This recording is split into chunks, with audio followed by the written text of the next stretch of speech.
Hello, everyone. My name is Stanley St. Rose, and today we're going to be talking about The Trial of Socrates by I.F. Stone. Now, before I go into summary analysis of this work, please remember to leave a like, subscribe, and/or comment so that the channel can continue to grow. All right, The Trial of Socrates. Very interesting work here by I.F. Stone. He gives us a different look at the trial of Socrates, where he presents Socrates as being, he's not a victim. That's why I.F. Stone is getting at here that Socrates is not a victim.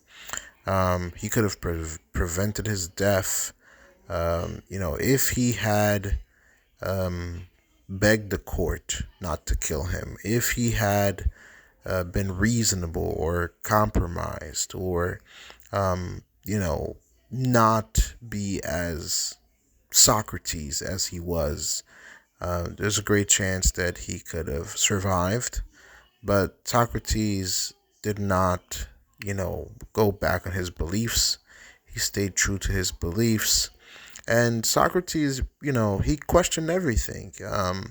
He was accused of corrupting the youth, making people think God about the Athenian gods, Athenian democracy.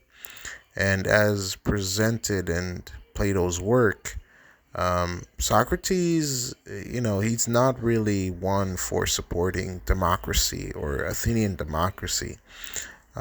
Socrates believed in the idea of the philosopher king as presented in Plato's work. Um, you know, a wise king that is filled with knowledge, that loves knowledge, and that, makes decisions based off of reasoning and critical thinking and logical thinking and not personal gain. Um, and that's what Socrates would praise or uphold to be the right way to lead people or to govern a country. Socrates doesn't believe in this, that the people be in charge. We have a lot of democracies, a lot of republics around the world today, but according to Socrates, the philosopher king or a group of people that were smart, intelligent, and wise, they should lead the masses. Now, you know, Athens did not really love this idea because, again, whenever groups of people, countries, when they try this in the past, you put a group of people at the top. What they do is they gain all the power, all the resources, and they take it all for themselves. While they live luxuriously, they get all the best stuff, and usually the rest of the people they suffer. Athens had trouble with this. Different groups of people who have, throughout history, you see where certain governments, where you have this authoritarian regime, it never truly works out. Just even on Earth today, even in the 21st century, countries where you have, tyrants and, you know, what we can say, I guess, smart leaders or philosophy, kings, or at least maybe they call themselves that. The things are not very good for the masses, for the people. What's has It's not perfect, but what's gotten the most success on earth is governments.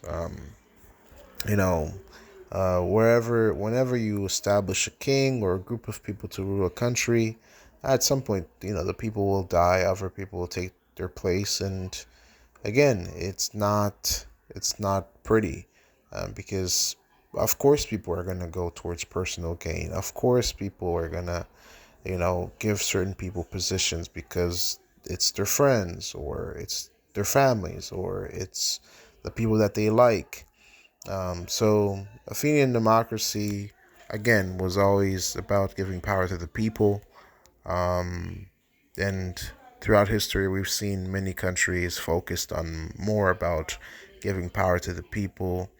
We see this in Europe now. We see this in America, Canada, several different countries around the world where it's all about giving power to the people and not to one single leader.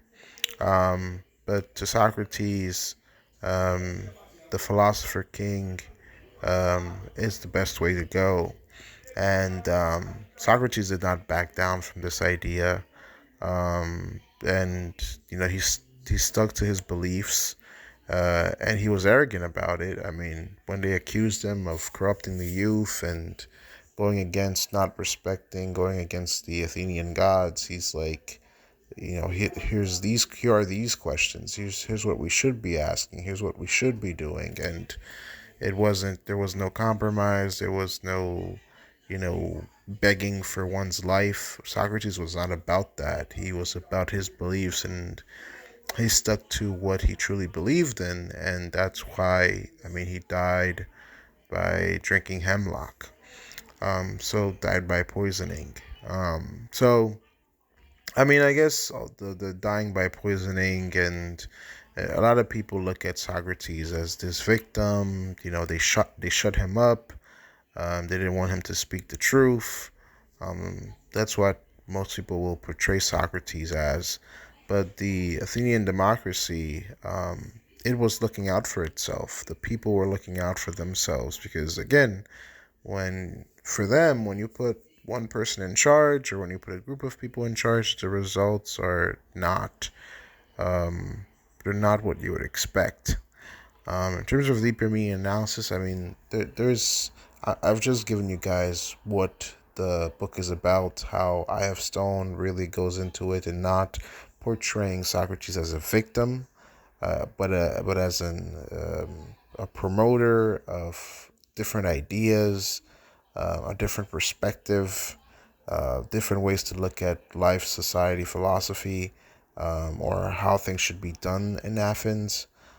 So he's definitely not a victim. If he really wanted to save his life, there's different arguments he could have made to save his life. But I.F. Stone is saying here that we shouldn't just say that Socrates was a victim, or we shouldn't just look at him as a hero. It's just the Athenian democracy, they're trying to protect themselves and their interest, and Socrates was poking holes into a system that wasn't that solid. Okay, his ideas, his perspective, especially when it comes to the youth, could be very dangerous at the time for Athens. So Athens was trying to protect themselves, and if he was, going to compromise and maybe go back on a few things, they probably wouldn't have killed him, or sentenced him to death. But it's because of how, if you keep me alive, I'm going to keep doing this. That's the idea that he was portraying. Like, if you keep me alive, I'm going to continue to teach. I'm going to continue to be Socrates. I'm going to do exactly what I've been doing, and you can't stop me. That's why they had to kill him. Because in order for Athenian democracy to exist, you can't have this individual who's so influential. Again, Plato was one of his students. Plato, come on. So Socrates had the influence, had the power, in terms of influence, to really shake Athenian democracy. And so them going after him and them accusing him, and them, ultimately sentencing him to death, was good for Athenian democracy. So I.F. Stone here he received a lot of criticism for his work, The Trial of Socrates here. This is definitely not black and white. Again, this is philosophy. This is, we're discovering truth. We're talking about authoritarianism, democracy, the right type of government. It's not we can't really just like simple it down to who's right, or a black and white type of thing, because there's a lot of truth to what Socrates says, and there's a lot of truth to democracy. I think many countries today have kind of adopted both sides. For example, in America, you have a president, you have the popular vote, you have people voting, you have the electoral college, you have the legislative branch, you have the judicial branch, you have all these parts of the government in America. Um, you have a system of checks and balances, and there's many countries that have the same thing.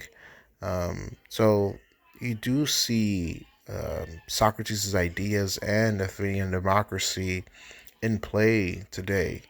In many countries in Europe, um, you see that the people have a voice, um, people get to vote, but also you have a president. So it's not just like the people deciding what happens. You also have a president, and the president is elected. So you do get a philosopher. You kind of get a king, per se.